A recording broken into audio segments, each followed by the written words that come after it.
What's up, y'all? This is Brian from the B Shine. We are here with the one and only PackFM. Hey. This is Ride and Shine.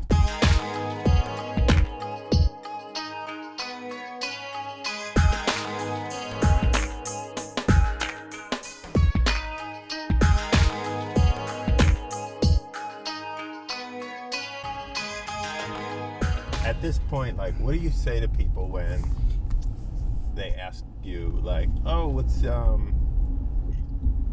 going on with your music? How's your music career going? You want to know the truth? What do you say to them? Most of the time when people say that shit, they don't fucking know about your music career anyway, so I don't really answer it. True. Because it's always just for small talk. Now I'm honest. I'm like, I don't really do music anymore.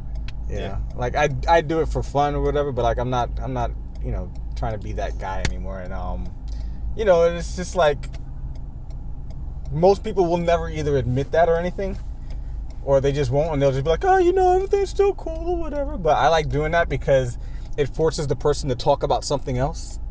You know what I'm saying? It shuts it down. Yeah, let's not talk about that shit. So like, if you really want to know me and you want to be my friend, let's not talk about the music that you didn't pay attention to, because I could easily just be like, well, what's the last thing you heard?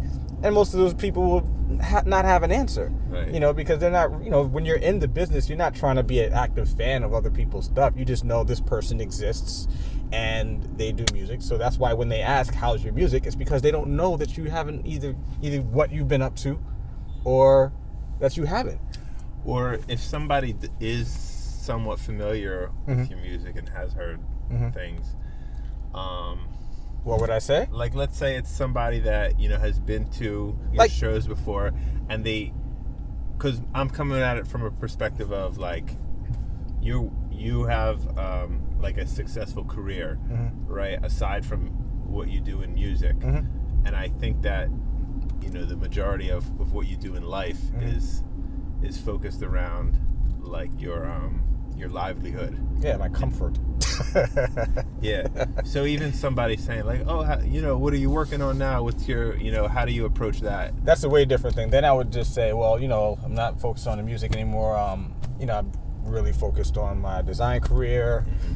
Tell jokes every now and then. Then I could tell them, hey, tell them what's really going on. But if you ask me, how's the music, you're going to get the dickhead answer. Gotcha. But, if you want to know what's going on and you're, like, genuinely just wondering what's going on, then I can tell you. But, like, after I decided I didn't want to dedicate so much time to music, I started looking for work that would support the kind of life that I want to live, So, like, I've never made a living off of rap music. I made the majority of money that I made came from graphic design. And, graphic designers make a decent living, so I was like, all right, let me do that, and then if I ever want to rap, I can do it for fun or whatever. But if I want to live a comfortable life with my wife, that was the route I wanted to go. So if it's someone I feel comfortable enough having that kind of conversation with, then yeah, we can definitely do that, and I'll tell them all the other stuff. But I've never been a fan of the whole small talk, how's the music going, because I think that's a question that if you really cared, you'd know. Right, I know it's a stupid question that people ask all the time. Yeah. So I was interested in, like, how you handle that at this point. Yeah. Just because it's not, it's not like 2003 where you're really going hard. And then back then I would have been like, yeah, man, we're doing this mega show, man. It's going to be crazy. We got people coming, and I know this rapper, and I know that. Yeah. Exactly. That's what I would have said 2003. Yeah.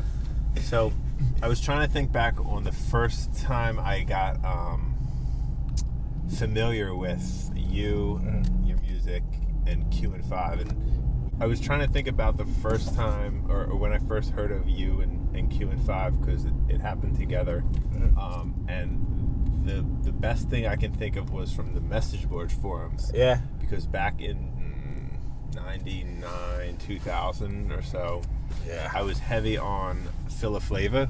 Yeah. There was another one, I think. Jason Gloss. Yeah, there was another one. Who's J.C. Graves? Yeah, that was Hip Hop Infinity. Yeah, it was those two, I think, that I spent the most time on. Got it. Philaflava, then, and I always look for like recommendations. So for me, it was like the end of high school ish. Yeah. And that's how I started getting into hip hop. Yeah. And aside from hearing, like, DMX's first album, Jay-Z, when I started just trying to discover as much as I could, it was Anticon. Woo! A lot of those guys. Yeah. It was like nonfiction. Yeah. Anticon. Who else was it? It was like People Under the Stairs. Yeah. Stuff like that, and QN5 was part of that. Well, and that's like cool. it was, the super underground stuff that like the average person would never know about. Right. A lot of these groups. Right. And then you guys would be like participating on the message board. Yeah. That was, I don't know, maybe we just wanted friends. I don't know. No, that was the way to market yourselves too. But it was frowned upon so heavily at the time. Like if you were an artist on there, they were like, oh, what are you trying to, like, they were like, you're trying to convince people to like your music, and it puts you on the level of the fans, which at that time was unheard of, because you could never talk to any of the known rappers. You couldn't sit down and engage with freaking Jay-Z or Mos Def or whoever you could think of at the time. You could never do that. Right. So the fact that you're up there participating in the same form of them, and you're trying to release music on a serious note, they're like, oh, you must not be doing so well. Yeah, like, how do you have time to be on the internet? And like, when I did that read the forums thing with ughh.com, and we were reading the old comments, it was basically like, why are these people so afraid of the internet? Like, they were like, literally, like, everything that they had to say was, yeah, but you're on the internet. And I'm like, well, so the fuck are you? Like, where do you think you're talking to me at? Come on. They're like, one guy, I'm trying to come back, like, trying to talk a little shit. And I was like, what, did I fuck your girl or something? You probably never fucked a girl that you didn't meet on the Yahoo chat room. And I'm like, yeah, now this fucking Tinder is like, that's where everybody's meeting chicks. So it's like, it's always going to be like that. It's like throughout every generation, there's going to be something like that. Yeah, totally. So, it was frowned upon at the time, but we stuck with it because we got to meet cool people, number one. And it was a great way for us to get the music out to people with the means that we had, because we had $0 as a budget. So we didn't have money to pay for publicists to put our stuff in magazines for people to find out about. The only way we could do it was to be like, hey, let's go on this message board and be like, hey, check my shit out, and people weren't even really sharing music like that for people that they liked. That wasn't how people really discovered music, at least not new music. So if you heard for a new artist to be validated, it had to come from a major media outlet. So if it was like, oh, I saw this guy on MTV, or I heard of this guy on the radio, or I read about this guy in the Source magazine, then people would take it serious. But if you're just like, hey, there's this guy on QN5.com who put out a record, people would be like, the fuck? No, they don't care about that. So it was hard for us to really convince people to take the music seriously and get them to just focus on the music. And, I wouldn't change anything about it. I'm glad we did, because, like I said, we met some really cool people, and it sort of carved a little niche out for what we were doing. Yeah, I mean, I didn't really see that side of it. Oh, I can show you. Well, because you're one of the cool people, though. I understand that happens, and you would see people commenting and people like hating on everybody, no matter who you were. Like, I would post something about like, oh, this is one of my favorite, like, so-and-so's song, and then there would be like 10 people like trying to attack me personally, and it's like, what? So I like the music. So part of it, like, it it doesn't matter, because it's just people being dicks because they're just dicks, and that's what the internet's for. From what I saw is like, you guys had like one of the best looking websites at that time, right? And that comes from us all being designers. Yeah, so not even that, but whenever you released a project, there was always like a clear and easy way to find it or to buy it, or so like your just overall digital marketing strategy was always on point since like the very beginning of the 2000s. Right, we all had jobs in marketing. That was the thing. Like, we weren't like in entertainment. Even marketing. At that time. Yeah, we were all designers, graphic designers, marketing, and all that shit. So we knew. I mean, I guess that would be the early stages of user experience. Like, what would be the most easiest way to get people to engage and to be able to get the product and get the information they needed. And we knew what the problems with other websites were, so we were able to just like, all right, we don't want to be like that. We want people to have a good experience as well. So just our experience, and we're all like, me and Substantial met at Pratt, No has I didn't even know how good of a visual artist No was. Like, he's an amazing artist. Tone has a deep history in design and art as well, and myself, and so like we all had that aesthetic thing going for us. So that kind of helped put us over the top when you had people who were just learning what Photoshop was, trying to make cover art and shit like that, and it was all pretty bad. So that helped us stand out as well. So things like that. I guess we were just very digitally minded with a lot of the things that we did.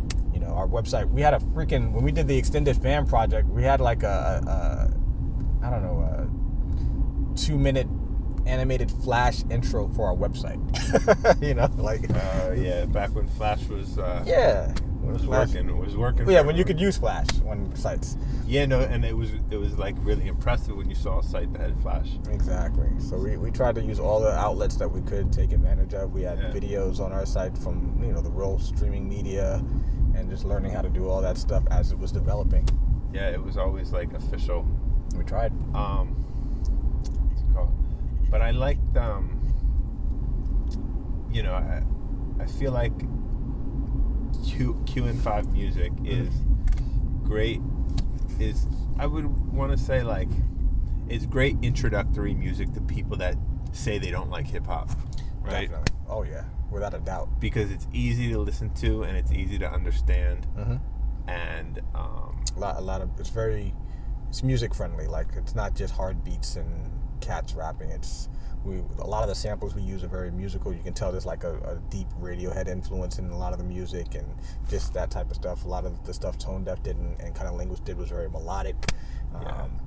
We just liked that. So when we would introduce people, like I remember playing it just for friends who just weren't into it, and they were like, "Oh, I wish all rap sounded like this." And it's like, all right, cool. Yeah, it's refreshing. It's refreshing to hear. Yeah. So I still listen to a lot of your albums and Tone's albums and the QN5 Asterisk. Yeah, those are great. I love the Asterisk series, man. Like, like I listen to those shits and I'm like, oh, these songs are so awesome. Because like, what was good about the Asterisk series is like we would go in there, and it's kind of like the All-Star game where it's like you don't have the pressure of like, you know, trying to win the game or something. You just do what you got to do, what you do, and it was cool because I would just get to do a song or 2 songs or whatever that, without the pressure of having it fit into an album or whatever, you know what I'm saying? Like, we were taking that mixtape mentality when we were doing those compilation albums, and it was just so much fun working on them, man.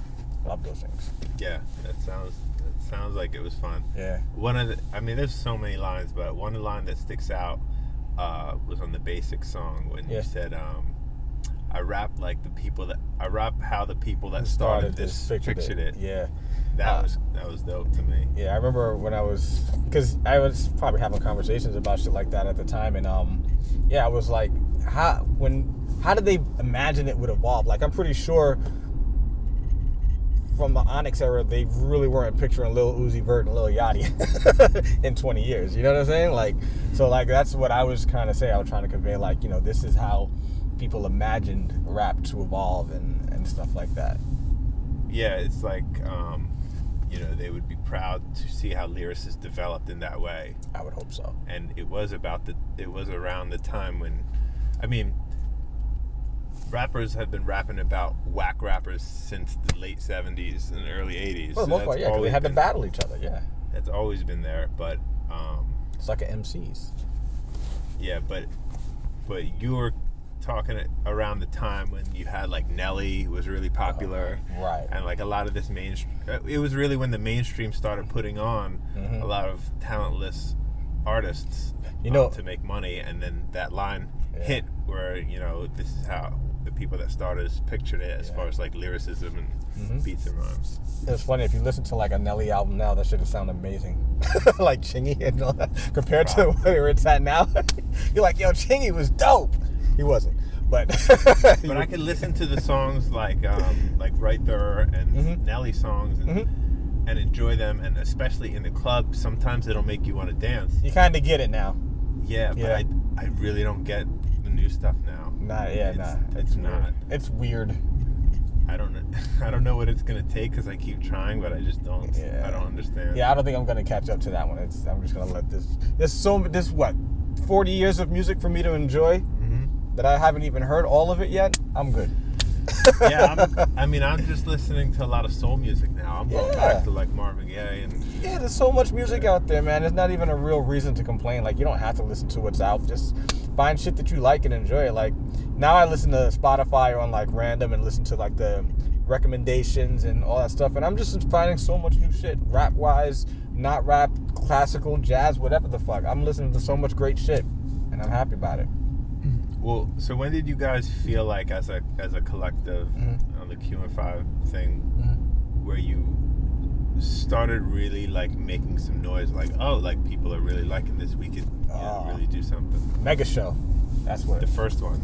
Not even the first one. It was probably the second one is when we kind of like was like, all right, we're kind of on to something. Where we did the one at Bowery Poetry Club, and we were like, let's try and make this like really next level. And we didn't even get into the video intros like we did. We were like we had like these voiceover introductions, and we brought baby blue glow sticks, and like we were just trying to figure out how can we make it like a really cool event. And the people that showed up, I don't know if it was a free event or not. We probably charged $5. I mean, I hope it was free because I don't remember getting any money.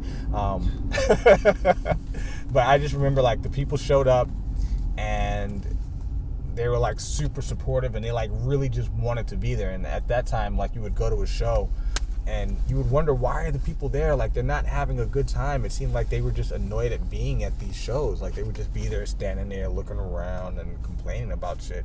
But yeah, seriously. But at this show, people were like excited to be there. They were like chanting our names. We're like, yo, these motherfuckers really want to see us. Hands up. Yeah, everything. It was awesome. So I think that's when we were like, all right. And then it wasn't even called the Mega Show at that point. So that was maybe 2003 or 4. I don't know. Maybe. 2003. And then we tried to do it again, and we got screwed over with venues, and we had to combine that show with another show. And we didn't label it that, but the fact that it was combined with another show, I was like, this is like a mega show, right? Yeah. And we never told anybody that. But then, like, the next year, we were like, yo, let's call that shit the Mega Show, and we put that shit on at BB King's, and you know, we had a lot of things that we had to do to get that shit going. But once again, people just came out, and like, what was another reason why we knew that people were really down with it was because when we had to combine the shit in the 2004 one. You know, I was telling people that were there, I was like, you know, our part isn't going to start until after midnight. They're like, nah, we don't care. We're here for you guys. And we're like, all right, cool. That's fucking dope. You know, so then we were just like, all right, let's try and do things for these fans that really like us, you know, and are really here to support us, and just try and put things on for them. So that's when it really started to click around that era. And plus, people were really responding to the music as well, not just coming out to the shows. Like, we were just really getting good feedback, like, especially with the kind of Linguist albums. Everybody was really digging those. Yeah, big following. They still have a huge following, you know, like they just took off like lightning. And, you know, just having that connection and being a part of that, and just everything just came together at the right time, and it was awesome. Yeah, I remember when I saw you guys did the Mega Show in LA, I was like, then I was like, whoa, you guys are really doing something like dope, because how is the turnout there compared to New York? It was a little different, because the good thing about the New York shows is, like, you know, I would be on the ground and helping promote that, so I was able to just put people in the right places to get the promotion done. And when we did the LA one, I wasn't able to be out there to do it, so I had to really coordinate a lot of things from the other side of the freaking country. So I would, like, you know, hire street teams and all these things, but, you know, I wasn't able to, like, visually see what they're doing and correct it, or just be hands-on managing it. So, not with that being said, not being able to manage the promotion effectively, it was a good turnout, but part of it kind of was like, I think people just felt like it was just a regular show. You know, like, I think some of the people were like, oh, there's a kind of Linguist show, so let me come out. So I didn't know how to really push it the way that I could out here. It was still a great turnout, you know, we did an amazing show. Like, there was some ups and downs or whatever, but that's one of the reasons why we didn't do another one at another location or another state, was because it's really hard to promote properly when you're not on the ground. Yeah, you don't have as much control. Yeah, exactly. So there were things that I did as much as I could to promote it, and I think I did a damn good job. Because in fact, I was 3,000 miles away. Mm-hmm. But yeah, it's really hard to do unless you have like a team that's dedicated that you can actually, keep an eye on. So, but it was great. People were once again out there supportive, like, not only just the fans flew out from different parts, and which was another thing that they started to do, which is why we decided to move it, because people were coming to New York from all different parts. So we're like, all right, so if they'll go wherever the show is, let's do the show in different places. And we wanted to make it a destination event. Like we had friends, and what was good about that one, it was also around the time of Rock the Bells. So a lot of artists were still coming in town anyway to LA. So they were going to be there for Rock the Bells. So we were like, all right, come through. And we had some good special guests and all that stuff. So it was a great show, and it was a great idea. We just didn't have the manpower to execute it the way that I envisioned it. Right. Anybody who was there would tell you that it was a great show. This is just all my behind the scenes shit. Nice. Yeah. So, going back to the beginning when you were first tagging graffiti around here. Oh yeah. Yeah.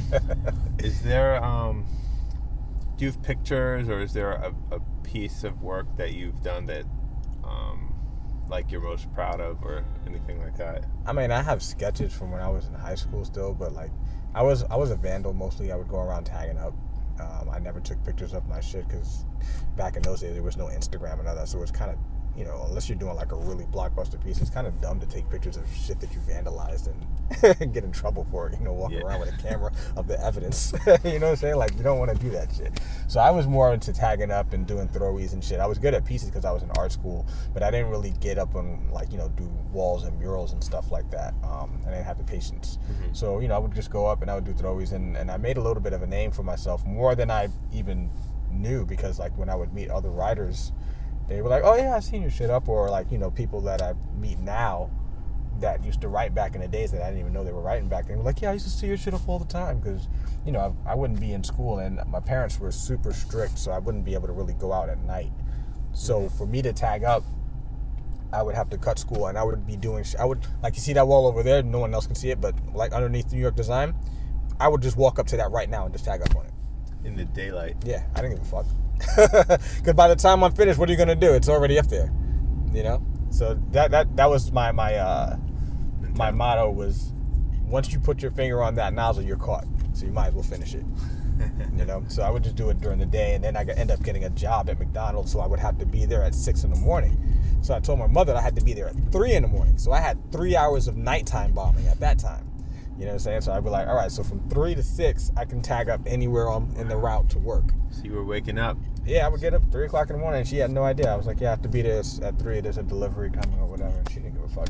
So I would just get on my bike. She didn't care as long as you were working? As long as I was working, man. So I would get on my bike, and I would just go as far as I could go within having enough time to get back. That's dedication. Yeah, I just wanted to get my name up, but then, I think the one time I got caught was when I was like, all right, I can't do this shit anymore. And then I started rapping. I was out, same situation, saying I had to go. It was probably like 4 a.m. And there was this one wall on Myrtle and Washington Avenue, which was a prime spot because it was a bus stop, and it was just clean. But because it was such a busy spot, it was really hard to get anything up there. So it was 4 o'clock in the morning, there was nobody around. I was like, fuck this shit. I had this can of silver paint and black paint. And I was like, I'm going to do this big story. So I started rocking this shit out, doing it. Nobody's around for a while. So then, like, I'm halfway through it, and I look, and there is a car at the corner. So I stop, and I'm on my bicycle. Yeah. So I stop, and the car just pulls away. Okay. And I was like, that was just weird.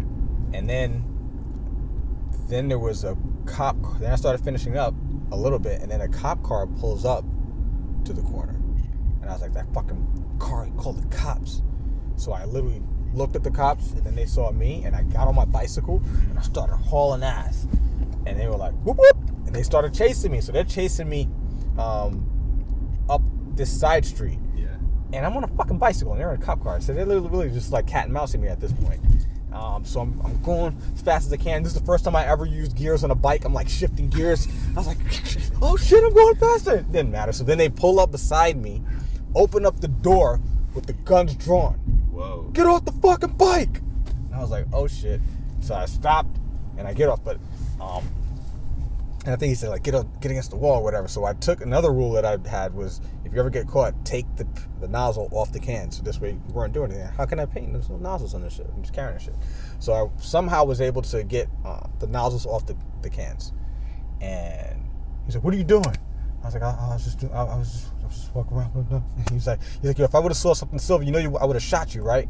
Like if you would have seen like a gun or anything. And I was like, and then there were these dudes who used to be downstairs from my building. They were like drug dealers and shit. And one of them was just walking around, and he walks up to the door. He's like, is there a problem, officer?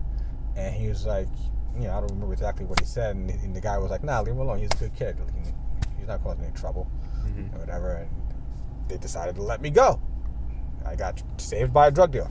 And so I said to the guy, he was like, what the fuck were you doing out here? And I was like, I was just doing graffiti. And he was like, you're a fucking idiot. And he walked off. And then, so now I'm sitting there. So I literally, as everybody leaves, I go and I'm digging through the bushes to get my nozzles that I threw away. And I put the nozzles back on the cans and I rode back around the corner and I finished that shit. Like a fucking idiot. But I finished that shit. And everybody saw it, and they were like, oh shit, how'd you get up on that wall? So, but then, that's when I realized that it's not worth the trouble, because that night could have ended up in a lot of ways that I didn't want it to end up. Yeah. So then I was just like, you know what, fuck it. So from then on, when I just started rapping, and I made my logo into my tag. Like, at that time, I didn't really know design, like, software too much. So what I would do is every time I would just write my name on something, scan it, and then put it in the thing. And then when I did my first one, the Freestyle Marathon 12-inch cover, which came out like, I don't know, 2001 or whatever, Tone Deaf, he scanned it. I don't even know why he did it. I forgot what he needed it for. He scanned it and he traced it and made it a vector art, and that's how my logo came out. But that was an actual, on the Freestyle Marathon artwork is the original writing of that logo. So that's what I used to do. I'd be like, oh, that's cool. That's how I'm going to get my name out. I'll just put my tag on all my records, you know? So that's what I was doing. But yeah, before that, I used to run amok. Like that's a crazy story. Yeah, that's how it used you to went be, back man. To finish it. Yeah, I was like, fuck it, I'm finished. I was literally digging through the bushes trying to find the nozzles. And like, oh, there they go. And then I just rode back on my bike. I used to have this little Eastpak book bag that I would carry in front of me instead of on my back, so I could just dig in shit and just get all my shit accessible and all that stuff. So funny. Did that guy, the drug dealer, did he know you or recognize you? I mean, he would see me because I would live right above where he was, so he saw me every day. And plus, you have to understand, this is me back then. I was literally like 110 pounds with these big glasses and shit. Like, I was a nerd looking kid. So he was just like, man, leave this guy alone. What the fuck is wrong with you? You want to go do something? I'll give you something to fucking work on. But this is not the guy. This is not the guy right here. So he let me go. But yeah, I'm thankful that happened, because that could. What if they would have saw the spray paint and thought it was something else? Like, there's so many different ways that could happen. Lucky that night. Yeah, you know. So freestyling. Yeah, off the top. Is something that you became really good at. How would you describe how you when you're freestyling and you're thinking of like the next line to say? Because sometimes I know people can think like 2, 3, 4 lines ahead. Yeah. Do you have like a photographic or like an image in your head of lines where you can store as you're freestyling? Sort of what I do is I freestyle to myself a lot, and like literally like all the time. So I'll walk around the street and I'll end up seeing something that says Nevin Street, and I'll end up saying something when the heavens meet, and I'll just remember that shit so that whenever something comes along, hopefully I can pull that out or whatever. And I freestyle so much to myself that a lot of situations might already just be, and you know, that unlocked part of your brain that you don't know is there or whatever. And yeah, of course you try and think a couple steps ahead. A lot of freestylers, when we freestyle, we end up saying the exact same shit every time, you know, like, because you're trying to like get into it, and you know, you have your little moves that you try to use to pull shit out. And then once you get into that zone where you could just really start making shit up, that's when it gets amazing. But like freestyle ciphers are so rare these days. Like you don't even get a chance to rap for more than 12 bars before someone wants to cut you off, and you're just like, fuck, I could have gotten really going. So that's why I like when I do it on a radio show and I can just keep going for like 15-20 minutes and nobody's gonna really stop me until they have to go off the air. But, yeah, I mean, I always just found it like super impressive how people could just like go for a long period of time while it makes sense and rhyme multi-syllables at the same time. That's a difficult thing. Like you really have to store a lot of words in your head and really just know how to make them make sense, because that's the hard part about freestyling. Anybody can just take two words together and say what this rhymes with that, cat, hat, bat, rat, whatever the shit. But to make it make sense in some sort of context is what's really impressive. Like when you can turn those into punchlines and shit. Yeah. That's super impressive.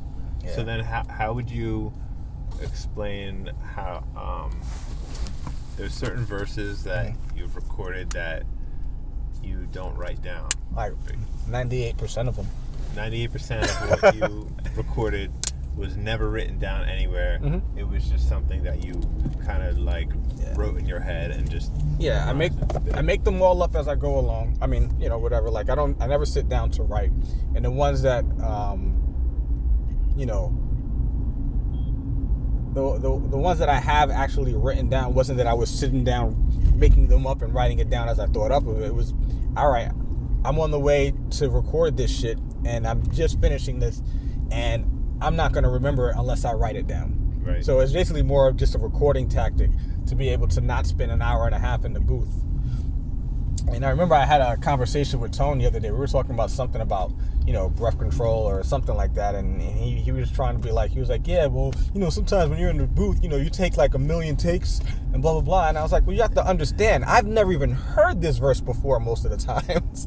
Most of the times I'm just making it up. And the first time I've actually spit it out loud is when I step into the booth, as opposed to a lot of people where they either get a chance to practice it or whatever. But a lot of my shit gets made up or finalized minutes to hours before it has to be recorded, and I've never even heard it until then. And it's you say it and it sounds way different than what you thought it was going to sound in your head, because I've never had a place where I lived and there's like a recording studio in my house or a mic. I just bought a mic 2 years ago and I still never opened it. So I've never had that luxury, and it's nobody's fault but my own, but I've never had that where I can practice my shit. And, I'm super internal with the way that I write, so I don't sit and say it out loud, because I don't want my fucking wife listening to me practice raps or whoever the fuck I'm living with. You know what I'm saying? Like I don't want to do that. So it's all in my fucking head. And then you get there and sometimes you'll write shit and you have a beat in your mind before the actual beat is made, whatever the situation is, and then you get to record it and it's not what you thought. So it's like, no, I really got to make this work. So there's a lot of things that are like that come into play when you use that as a technique. You have a person like Jay-Z, I'm sure they make it look like, oh yeah, Jay-Z just made this stuff up in his head and he just walked into the booth and recorded it. But you have to understand, if Jay-Z wants to spend 12 hours in the studio, Jay-Z can spend 12 hours in the fucking studio.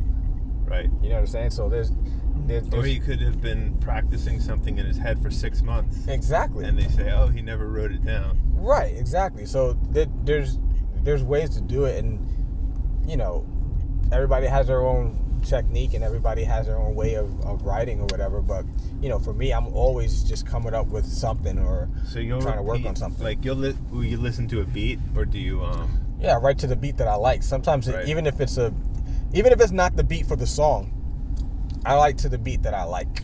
Yeah.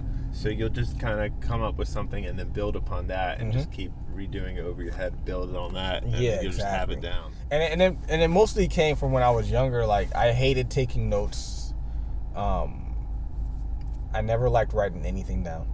Just out of just not liking it. And when it came to rhymes, like maybe like the first 3 or 4 rhymes that I did, I actually wrote down. And I just hated when you want to change something, you have to fucking cross the shit out. And it's like, now I gotta go and fucking, and this looks like shit. So I'm just like, fuck this. Why am I writing this anyway? Who cares? Nobody needs the fucking paper. So I just stopped writing. I think after at least, I've written maybe 4 rhymes before I figured I didn't want to do the fucking pen and paper shit. Well, it's interesting because you kind of limited the resources that were available to yourself as far as like writing on paper or saying them out loud. But think about all the trees I saved, man. You saved a lot of trees. But you also maybe unknowingly developed the skill by doing that. Right. By limiting your resources, like how people, would produce on the SP1200 that only gave you like a second of sample time. Right. Something like that. Yeah. 2 seconds of sample time. Yeah, I mean, it definitely helped a lot. It also helped for remembering rhymes on stage, because a lot of people are like, I don't remember that rhyme. Me, I don't really have much of a choice. It's already memorized, I mean, now that I'm a lot older, I find it really hard to remember shit, Yeah. And I think that's You're not doing it as much anymore. Yeah. And it's not only that, it's like I gotta remember so many fucking passwords because everything has to change now. Like, so every couple months. Yeah, my little memory shit is filled up already. But yeah, man, I mean, it's great, and it also helps you freestyle. But I remember we were doing one song, I think it's called Get Live, and everybody was just busting their ass because we needed to do that song like that day, and everybody was busting their ass trying to write this shit, and I'm just sitting in the corner like this, like, I'm like, what the fuck are you doing? I'm trying to write rhymes. What are you doing? Oh, that's how you were writing. I'm just sitting there, and I'm just like this, and I'm like, what the fuck is wrong with him? How much do you find yourself nowadays, like walking around, like freestyling or thinking of stuff? 80% of the time. I figured. It's just a habit, And I look like an idiot, I'm sure. Because I'm walking down the street and I have headphones and I do the little rapper hands when I rhyme. Yeah. So I'm walking down the street like this. I think you bumped into me when I was probably doing that. Like the other day, we bumped into each other. Yeah, and I know I was probably walking like. And I'm just like, I look so fucking stupid, but I can't help it, And in the shower, it's crazy. If I'm not beatboxing in the shower, I'm trying to rap, Yeah, that's funny. It's like people like whistling. It's the same thing now. That's our whistling, because it's just part of our DNA. And yeah, I'm always just freestyling, saying dumb shit, practicing rhymes, And I actually did an interview the other day. Yeah, you can go this way. I did an interview the other day, and I realized that I don't have any rhymes that I ever wrote that haven't been recorded. Like, I don't have extra shit. So if you want me to ever rap, which is why when people ask me to do projects, I end up not being able to do it because I don't really have time to just sit and come up with new raps for people. But I don't have any like storage of like rhymes that I haven't used. Like, I usually write for the purpose of a song that needs to be made. You know what I mean? So like every single one, except for like maybe something that I haven't finished yet, but even that one has a home. So like there's no like extra shit that I have, or no unreleased verses or any of that shit. Yeah, I remember I think it was on an Asterisk album song, Poison Pen, said something like, I don't see the point of rapping with people I don't know. Yeah. So it was just like, why would you just have all these like loose rhymes out there with everyone? Because what's the point of rapping with somebody if there's no like real cause to it, I guess. I did this song for Domingo, Let's Rap, and I just did 2 verses because he didn't tell me to do 3, he didn't tell me to do 1. He just said, here's the beat, make a rhyme or make a song. So I did the song, and I only did 2 verses, and then when he finished mixing it, he sends it back. He's like, yo, I put this kid on it, and I was like, nah. And he was like, nah, he's dope. I was like, I don't give a fuck. I don't know him. I'm not fucking rapping with you. I didn't do. I was like, if you wanted 3 verses, you should have told me to do 3 verses. I would have did it. And then I heard he's like, well, at least listen to the kid. And I listened. I was like, he was all right. But I was like, I don't care. I don't know this guy. I don't want to rap with him. You know what I'm saying? You can't just throw me in an orgy and tell me to fuck some chick. Like, that's not how I do it. So yeah, I try not to rap with people that I don't know. Well, it's funny because speaking of Domingo, I first heard of him through QN5. Yeah. And it's funny because he has so much history since like Marley Marl and all that. And it's funny that it took QN5 for me to get introduced. Yeah, we tried to put him onto a new audience. You know, like a lot of people, like he would do like interviews and he would be wearing like a QN5 t-shirt or whatever. So, you know, yeah, Domingo's... So I always thought he was, until I realized his history, I always just thought he was like a guy that just produced for you guys and like this and stuff. It was funny. Big Pun Dream Shatter. Yeah. And then same with JS1. Yeah. I was like, oh, that's, you know, QN5's DJ, not knowing that, you know, he had his own history. Yeah, JS1 is very, very, very well established. And, yeah, he's like one of the most respected DJs that you would ever meet. Yeah. He's a funny guy. He would be good in this thing because he's so like... Oh, you would love talking to him. He's the most jaded person ever. You would have so much fun. Like, JS1 can tell you stories for days. Like, he told us stories backstage at the birthday show. Like, we were just cracking up at the shit that he knows. Yeah, he's funny. Yeah, he's the best. He's like, you ask him, you know, oh, you know, when you have an album coming out or you're working on an album, how do you decide what artist that you want on each song? And he's like, well, usually I work with artists that have their own cell phone, that wake up at a normal time, that pay their bills. He's like, those are the guys that I usually work with. So that's like 4 people, though. Exactly. Oh, man. Yeah, he's hilarious. Yeah. So, when you were battling, what do you remember the first like official battle, maybe in like a contest? Yeah. First official battle, because before that was just people saying, all right, I rap, you rap, let's see who raps better. But the first official battle I had was versus Poison Pen at 88 Hip Hop. He was the champion. 88 Hip Hop was the radio station. It was an internet station. It was an internet radio. It wasn't even radio. It was live. This is 1997, people. Okay. Live streaming internet radio show video with a chat room in 1997. Wow, I wasn't up on it then. No, most people. I mean, they had a huge following. Like, I think we would have 30,000 people per show watching. Jesus. Okay. But you and Poison Pen. Yeah, so it was me and Pen, and he was the champion. I think he'd gone for maybe 5 weeks straight, and they were like, all right, we got to retire him or whatever. Did you know him at the time? Yeah, I knew him from high school. Okay. So I knew his boy Bam better because we actually went to high school together, and Bam used to bring Pen around. So I knew Pen, but he, you know, I didn't hang out with him as much as Bam. And Bam was like, yo, Pen's been running through these dudes, man. He needs some competition. And I was like, all right, I got you. Let's do this. And yeah, so I'd never been in an actual battle. Like I said before that, it was I rap, you rap, right? So I wrote some rhymes that I thought would work. I mean, if I heard it now, I'd cringe. Yeah. But and Penn was just, I don't know what the fuck I don't remember anything he said, but I know that he was dissing the shit out of me, and he won. It was easy. It was not even close for him. So they retired him after that, and then I was like, all right, I'm gonna come back again. I'm gonna do it now that I know what you have to do to win this shit. So I came back, and I was like, I forgot who I had to battle. I think the first dude I had to battle was Wise Guy, and I went up there to battle him, and I won. And then I battled Lifelong, and I won. And then I battled this other kid, and then I started getting into a zone of this shit, and then there was nobody this week, so they had an intern there, and I had to battle him, and oh man, I destroyed that kid. I was like, oh, you just gave me fresh meat? Yes! So I smacked this kid up, and then from there, that was when they were like, yo, this guy is amazing.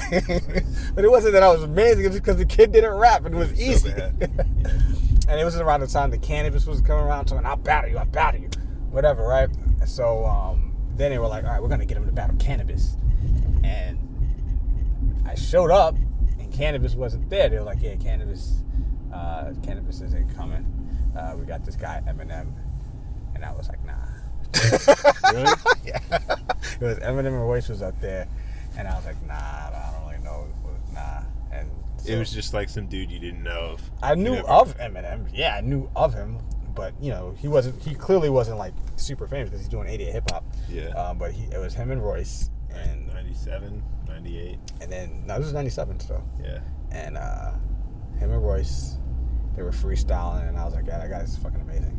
And I remember Royce's rhyme stood out way more to me that day than Eminem's, because he said that line. He said, bullets are scared to hit me. I'll pull the trigger at point blank range and they fall in front of me. And I was like, yo, that's crazy.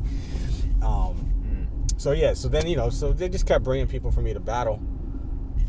And I remember one time I was there and Mr. Metaphor was there, and I remember he, for like a very short time, went to my high school. And I was like, oh, you went to LaGuardia? And he was like, yeah. And he was like, oh, peace. And he was like, yo, this is my boy Pumpkinhead. And I was like, yo, what up? I was like, I heard of you, man. I was like, yo, you want to do this battle shit? Because I heard that you like really into battling. And he was like, yeah, no doubt. So that was how I met Pumpkinhead. And yeah, we battled. And Pumpkinhead, what his thing was, he was like, I'm gonna do this all off the top. And meanwhile, I was like, I'm just gonna make sure every round I have a punchline to get into. Okay. So like I'm in there and we're just rapping. So I was just like, yo, this. And he was just so fixated on the fact that I wasn't freestyling. That's what he was freestyling about. So he's freestyling, yo, you're not going off the top. And I'm over here cracking jokes on him. So everybody's gonna be like, all right, well, this guy won because he's dissing him, and all this guy is doing is talking about freestyling. Yeah. So that was a little bit of the beginning of a little friendly rivalry we had. But, that's how I met PH. So then after 13 weeks, they were like, all right, we're going to have you battle Breeze Everflowing. And that was a tough battle. I don't know how, and I won, but it was a very, very, very difficult battle. And we went extra rounds and all that shit. I think we were supposed to only go 4 rounds, and they were like, nah, keep going. So me and him, we were just going back and forth. And yeah, they had the fans vote, and they were like, yeah, PackFM. It was close. I think I won by like 2 votes, but it was close. So then I started doing bragging rights, and I lost my first time there. That was my first stage, like get on stage and freestyle in front of people type shit, like where people come in and pay. Like Idiot Hip Hop was in the studio. First time on a stage in front of an audience. Right, like that format battle was at bragging rights at New Eurekan. Oh, okay. And that was probably 1998. And so I got up there, and I remember my first round, Rise was in my round. Nice. And I don't remember what his exact punchline was, but it was around the time that Power Rangers was really... No, not Power Rangers. It was around the time they did that Voltron Sprite commercial. So he called me the Homo Pink Lion. I was like... he got a... Oh! And I think he moved on from that round, because they made me and him go extra rounds, and he won that battle. And then the next round, it was... And remember, I'd never done a stage battle, so I didn't know how the rules worked or anything. So there was this one dude in the next round that was so whack. I was like, fuck that shit, I'm better than him. And I got on stage and I snatched his mic. And they were like, yo, you can't do that. And I was like, oh, okay. So eventually I learned how to do bragging rights. I tried a couple more times. I never made it past like the semifinals. But then, I think it was in 1999, I made it all the way to the end, and it was me versus Yak Balls. Nice. And he had his whole crew, like he used to come deep. He was on Def Jux? Yeah. Okay. He rolled deep with his crew? He used to roll deep. From Queens, I don't know. Yeah. And he would just always have his boys there. And since it was crowd voted and he had so many people with him, it was like, how are you going to beat this dude? Mm-hmm. I don't know, man. I was just like, I got some lines for him. I don't remember exactly what I said, but I remember I won.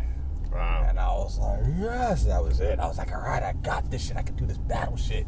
You know what I'm saying? And then I did a couple more battles from there. Like, I just knew how to battle. Like, it wasn't necessarily about, I can just freestyle amazingly. Like, I battled and lost against some people, and I've beaten some great people. Like, I remember battling C-Ray's Walls a couple of times. Me and him used to have some crazy battles, and I never beat Walls. Me and Many Styles used to battle each other all the time, and he used to kick my ass. So, like, I've taken losses, but they were always very entertaining battles, nice. You know, at the very least. And yeah, I just enjoyed doing that shit. And there wasn't any money. Like these motherfuckers who were like, I want $10,000 to battle. I used to battle for $50. Like I remember one time I was broke as fuck, and I didn't have any money to even get home. And I saw a flyer for a battle for $50 at CBGB's, and I went in there. Like same night, same day. Yep. And I was like, all right, let's do this. So I snuck in because I didn't have any fucking money. So I was like, I pulled my shit. Yeah, I'm on the list, whatever, blah, blah. So they let me in. And I went through the battle. I won the whole shit. And the promoter gave me $35. And I was like, yo, it's supposed to be $50. He was like, you didn't pay to get in. I was like, you're an asshole. Wow. But yeah, that's what the stakes were back in the late 90s. Well, yeah. You know what I'm saying? It wasn't like these $10,000 and nobody wins or loses shit. You know what I'm saying? Like, you work your ass off and get nothing, or you work your ass off and you get $100, and that was it. So yeah. I skipped a class in college once because someone offered me like $50 to like rap at this convention. Nice. So I had to drive like 30 minutes. And how much was the gas? Probably half that. It's probably half it.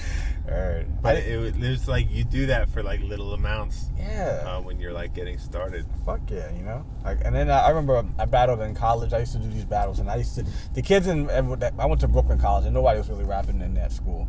And man, I used to win with one line.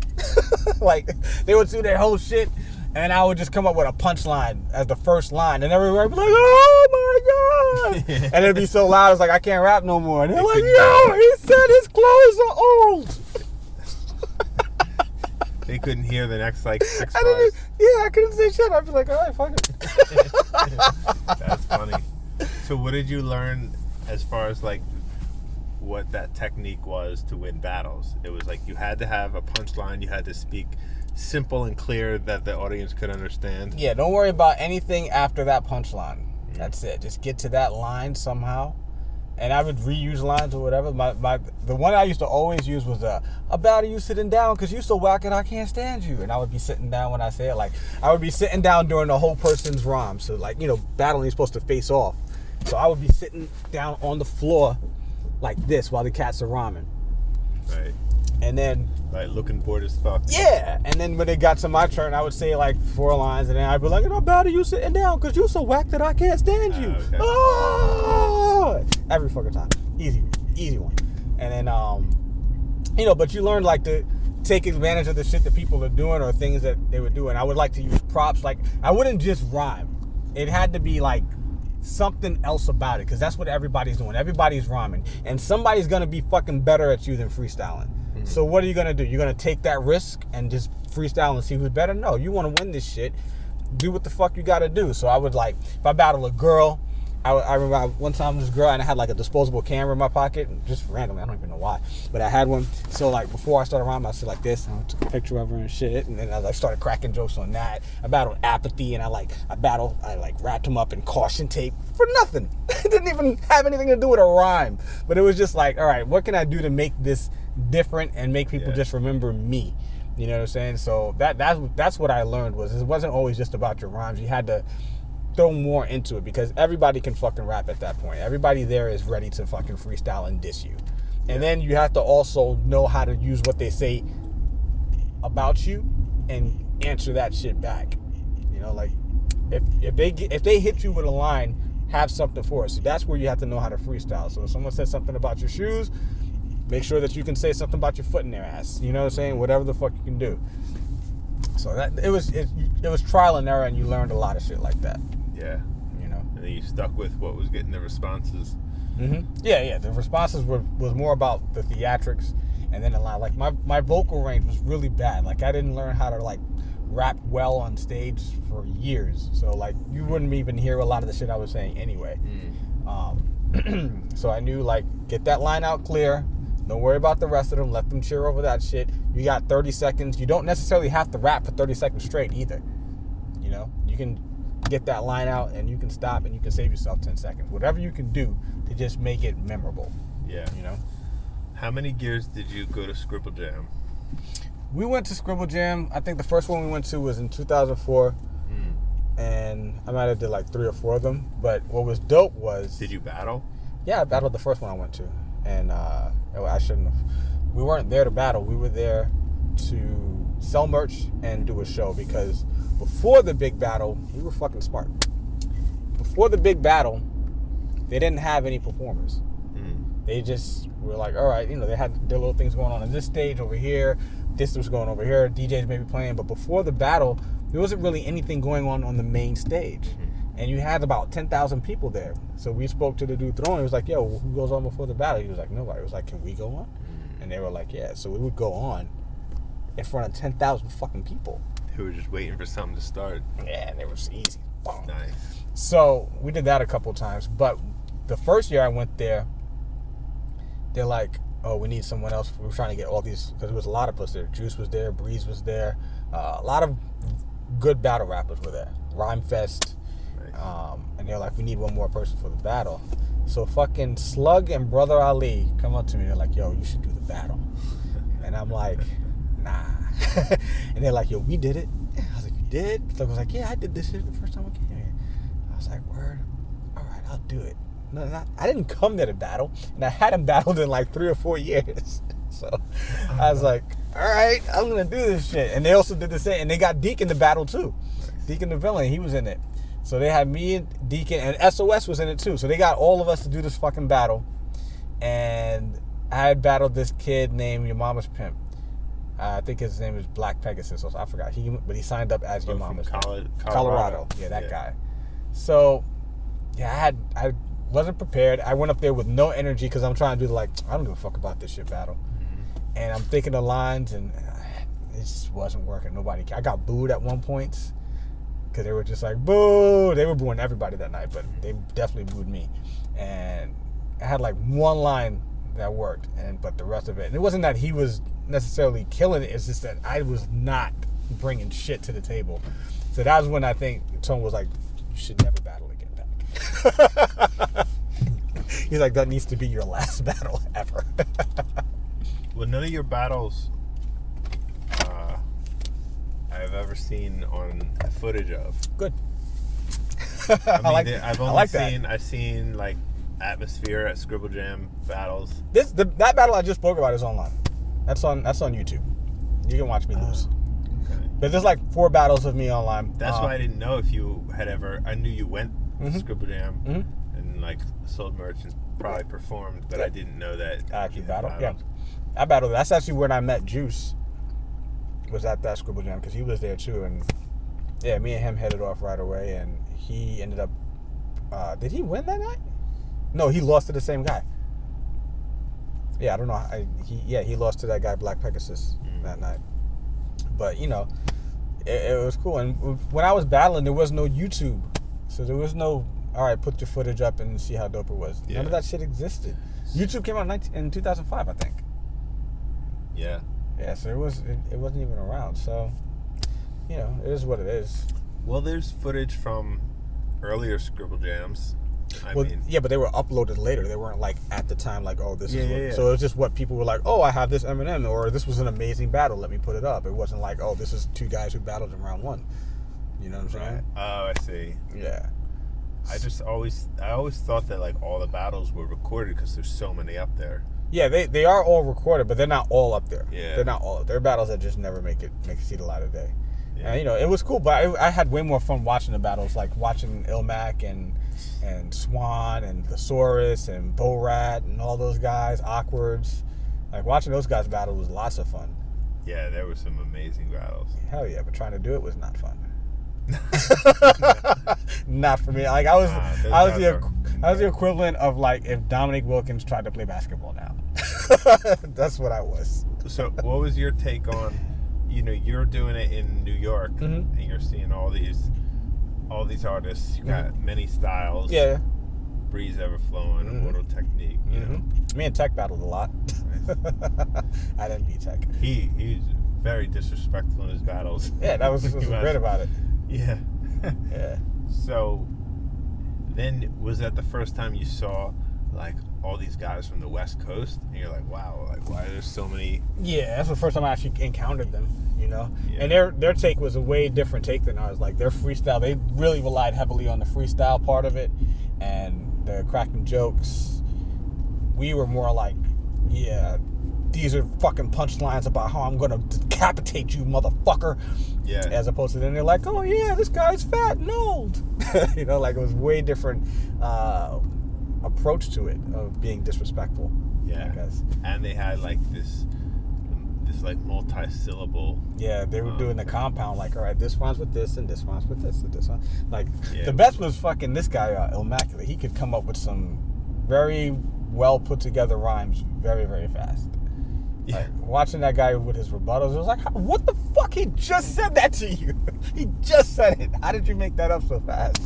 Also, you know? No can do. Yeah, he's really quick, and he still does it pretty quick, you know? Yeah. He's amazing. So I kind of tone deaf. We're talking about how they were doing so much like marketing for themselves, and you do your own flyers, and you do your own, you know, street team stuff, and and then years and years of doing it just to kind of like break even or whatever, and then I think Tone Deaf said, he's like, and then we found out that we could do what we're doing now for a company and make 80 grand doing it. Right? Basically. So what are some of the things that you were doing just as an artist trying to sell music that applies to your corporate career? Oh, okay. Well, I work for super corporate shit, so all I do now is just like, well, websites. Just in general, like the... Learning how to do a website. I did it. My first website was an Angel Fire website. And this is 1997. Like, there were probably about 14 websites in the world. And I was just like, I want to have one, but I don't know how to do it. And they weren't really teaching it in college yet. You know, they were teaching like... They were teaching BASIC and Pascal. They weren't teaching HTML. You know what I'm saying? It was like GeoCities. Yeah, so I had to like, I went there and I remember I went to htmlgoodies.com and I learned all those codes and I built a website and I was doing the graphics and it was like, I'm picturing it in my head. It was fucking awful. Woo. But I'm doing like learning how to do rollover JavaScript buttons and all this shit. It looked horrible. I thought it looked great at the time. It was like all graffiti and shit. Whew, it's bad.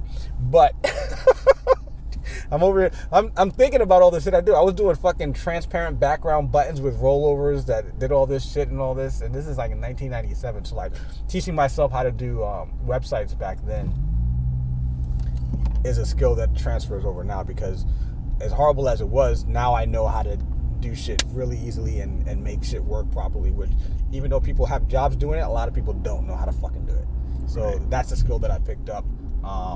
Learning how to make marketing material that's easy to digest and lets people know what you want them to do, like learning how to like be like, all right, I don't need to have a flyer with 8 million fucking names on it and all this shit and all these things that nobody's gonna read. You know, like something that's aesthetically pleasing. Yeah, exactly, but still gets your message across. Like things like those things I've been able to carry over into the corporate world with all the things that I do. Like I learned those kind of lessons, and you know, those are things that you know you get with years of agency experience. But being an independent artist, you're your own agency. So without having that experience in a professional environment, were you guys brainstorming like when you would create designs and images like, oh, it looks too cluttered over here? Oh, fuck yeah. So you were already on to that. Yeah, we knew that because me and Tone, what we clicked about was we both have the same aesthetic taste. You know what I'm saying? We both feel like we have that corporate aesthetic when it comes to graphic design, especially for music. Like we know like it doesn't have to have a giant fucking name with a bold font. You know, it probably should be something a little bit more understated because people will appreciate the artiness of it. You know, let the photography do the talking, stuff like that. So we both understand that.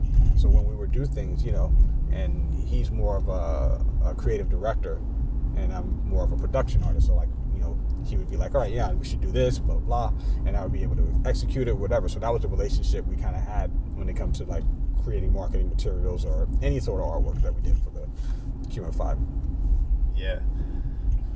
So it's interesting that you've always been that way, because you're talking about when you were doing the shows, you would make sure that you had like glow sticks and like extra stuff to make it, you know, more memorable, more special. Yeah. And I remember that when I hired you to do this logo for Mark 5, Oh yeah. You didn't just do the logo, Mm-hmm. but you provided like samples of how it would look on business cards. Right, how they need to use it and put it in a live environment. Yeah. In more of like a lifestyle way. Right. So it was all that extra stuff that I didn't even expect or think about. Right. But that was already like part of like, here, I'll just add these little things. Right. It helps take it further. Yeah, because it helps people understand what you want it to do. Like, especially anything design related. Like, it's all has a purpose, so you have to understand what the purpose of what you're giving them is. And a lot of people might, like you said, you might not occur to you. So anytime that I give anybody any artwork, I want them to see what it's supposed to live like, what its life is supposed to be, you know. And you got to let them know, because another reason is you spend this time on this artwork and then somebody can fuck it up. So you want them to see what the right way to use it is, you know. So I always try to like let people know, like, this is the life that this piece is supposed to have. If it's if I'm doing a CD cover, I want people to see what it's supposed to look like. And then, like, you know, I used to do artwork for Technique. I'd be like, yo, let me show you what this is supposed to look like on social media. This is going to be your flyer for this. This is going to be your banner for Facebook. And, you know what I'm saying? Like, they need to understand that you can't just take that one thing and use it the same way everywhere it goes. Because that's just not how smart. artwork works. Yeah. I don't know how you picked that up at such an early age. Like I said, I was really smart. Because these are things that come up when you're doing it yourself. You're like, all right, you have to understand when something looks like shit. Because you were doing it for yourself and you wanted to apply it in all the different places. Right. So you're trying to figure out how it best works in each respective area. Right. And then a lot of thing is people try to figure that out, but they do it wrong and it looks like shit, and they don't want to either admit that it looks like shit or they don't know that it looks like shit. But me, when I look at it, I'm like, this is not right. How do I make this look the way that looks? You know, if I look at a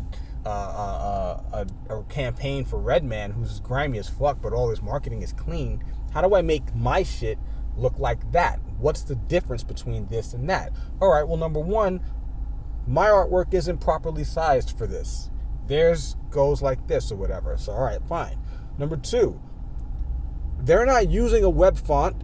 They're having the fonts or the whatever the message is embedded in the artwork, where people think, oh no, it's just put this in, and the fonts are all different. You know, like, so you got to understand, why doesn't your shit look the way their shit? Why does my $50 shit not look like this $10 million shit?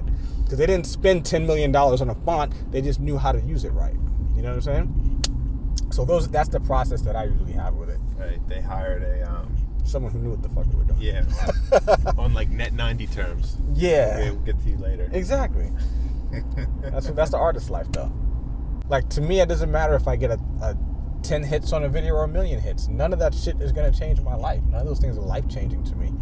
You know, like, I'm all about different things now. So if I'm putting music out or whatever, I'm not doing it to see what I can get out of it as far as a career goes or anything like that. I'm doing it because this is just what I feel like saying to the world, and I want y'all to hear it. Yeah. You know? I'm never going to stop. I might not want to put the effort and time into releasing an album. Right. Because it's just a lot of work and very little return on the time invested. You know, it's not about necessarily the money, but it's like, all right, I can be doing so many other things with this time. And, you know, I'm not...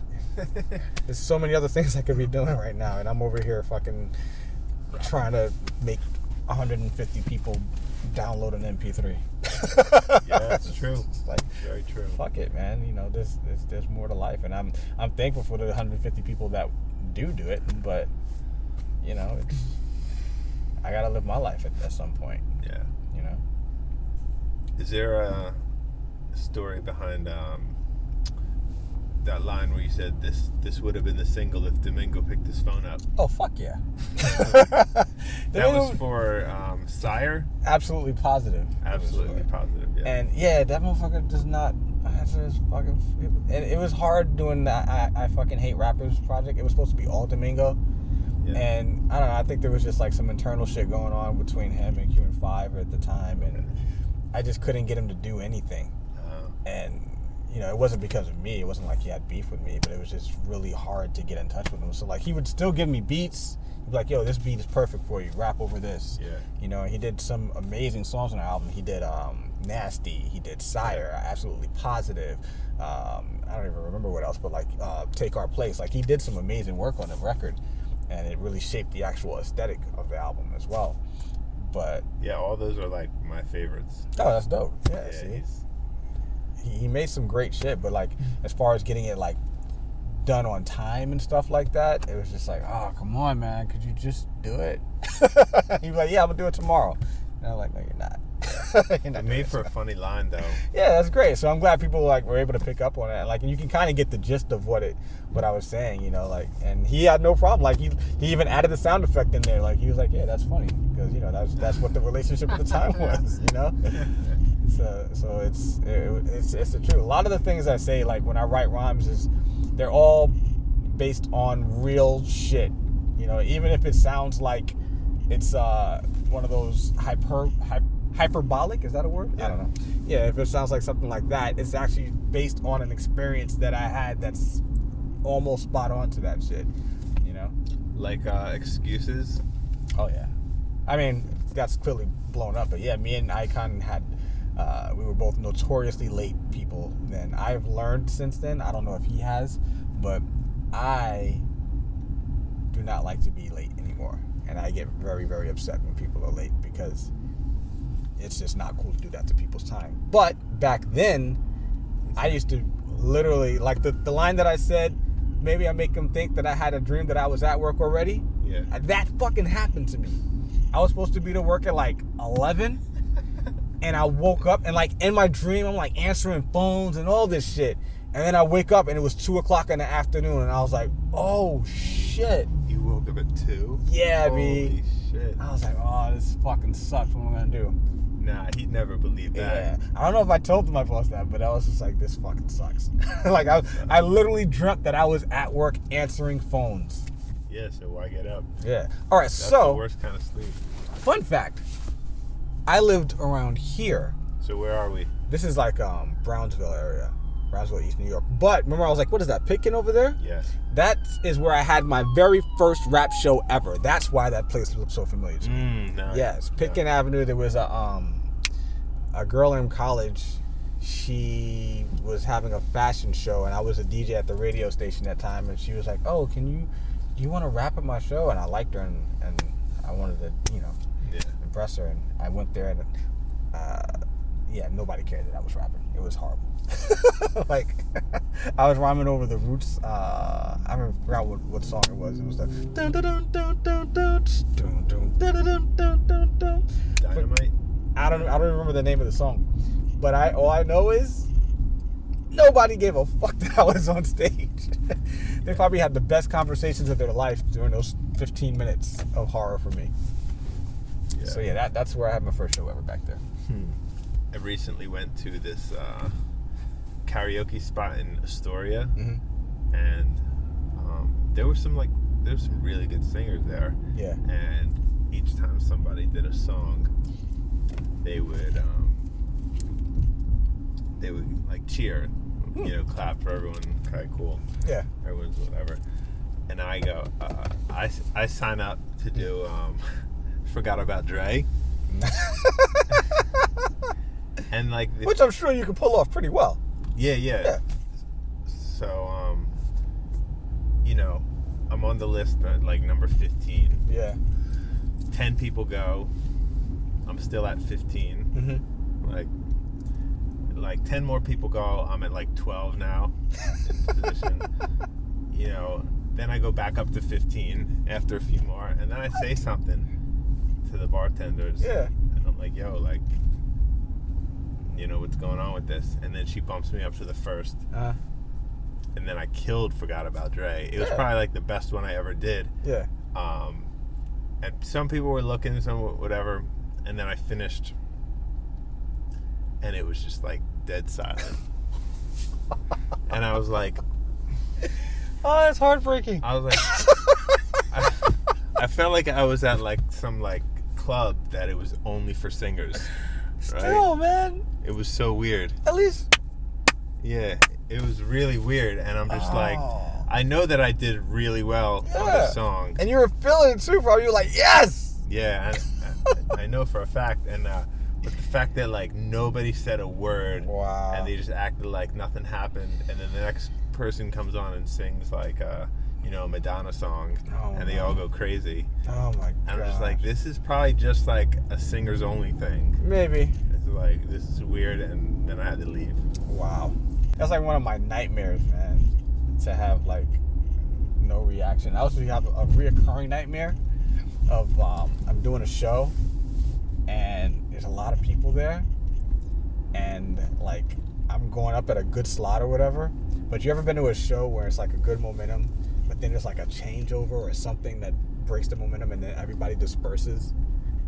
Something outside your control happens in the Yeah, venue. like people two are DJs arguing. need to like mix over. And it's like, oh, okay. All right, so this guy is finished. I Am Mini, give it up for I Am Mini. All right, we got PackFM coming up next, but the DJs are like taking like 10 minutes. And then everybody's like, all right, I'm not going to just stand here at the killed the momentum. Yeah, so my nightmare reoccurring is that something like that happens every time. And I'm like amped because there's a big crowd. And then when I'm about to go up, there's like nobody there. And they've all left. So you have that like multiple times. Oh yeah, all the fucking time.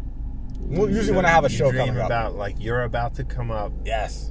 And then something happens. And everybody's something like, stalls the show, and everybody fucking leaves. That's so interesting. Yeah, it happens all the fucking time. I have dreams where, like I'm stuck in the sand and I'm trying to like run from something, and like Really? I can't go anywhere. Oh, that's the worst. And I think every dream has a meaning, and I think mine means like I'm afraid of like not being in control or something like that. True. Mine means I just hate DJ switchovers. So like, or just like not having the opportunity to perform. Right, yeah. Like losing the opportunity. Right, yeah, or being disappointed and shit like that, man. Yeah, I hate that dream. I fucking hate it with a passion. I've also had dreams where I'm at work and I don't have any pants on. Nice. And I'm like, that's a bad thing? Oh, okay. I'm like, why do I think of these things? Do you ever have dreams where you're at work while you're supposed to be at work? Never did. If I did, I'd write a song about it. Here it goes. Yeah, man. That's interesting. Yeah. But it's always like obsessing over things that will never actually happen. Yeah, totally. I mean, I don't know. I've had that happen to me. The show thing. Oh, I see. And it wasn't that bad, right? It was like, all right, whatever. No, I mean, it's disappointing and it sucks, you know. Like, when you go in to perform, you're relying on people. Like, you're not just rapping for yourself, for the sake of yourself. So it's like, if there's a good opportunity and you're like, all right, I can really put on a good show, especially like myself, like I really take pride in performing for people. So like, whether they're there for me or not, I want to make these people have a good time. So if they walk away before I get a chance to do that, I'm very disappointed, you know. And it usually happens at stupid shows that you go to out of town where everybody's just there to see their friends or whatever. Yeah. I remember one time I did a show in Delaware. Yeah. Forget the venue, and it was me and my rhyming partner Remza, and we were at this show. We got booked through this we were like reaching out to like booking agents and stuff. So we got this one show. It was a cool venue. It was like a bar / stage, and there was this group that went on before us, and I think their name was like One Track Mind or something like that. And they brought it was these two guys in a group, and they brought probably like 50 or 60 people with them. They all showed up at the same time. Right. And they all had the same white t-shirts that said One Track Mind on them. Like all 50 people. Wow. So it's like, all right, they're all here for them. You don't say. Yeah. And I think it was these dudes first time doing a show or something like that. It's probably why they had their whole community with them. Yeah. And they were rapping with the mics in their hand, but they were also doing, the rap hands, whatever, with both hands. So the mic would be so they were doing that, and it was all cutting out. They're not good. Not good at all. It was terrible. And so we were up next, and once they got off, they left, and their whole crew left, and there were literally 3 people there, including the sound man. I did it. I'm not even gonna. I'm gonna have to be vague with some details because I don't want to offend anybody who still actively looks at my shit. But I did a show once at this town, and there was a local group that was well known in this town, and they decided they were gonna go on before me, which was fine for me, because they had like a really big following, and they were all at the stage. So this crowd there, and I could tell that I was gonna do well with this crowd. I was like, all right, this is perfect. So I'm up next, but then the promoter decides he wants to do a set. Oh, okay. Because he thought he'd do well with the crowd too. Totally.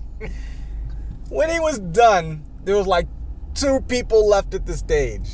Now, like I said, they stayed for at least the first song of his.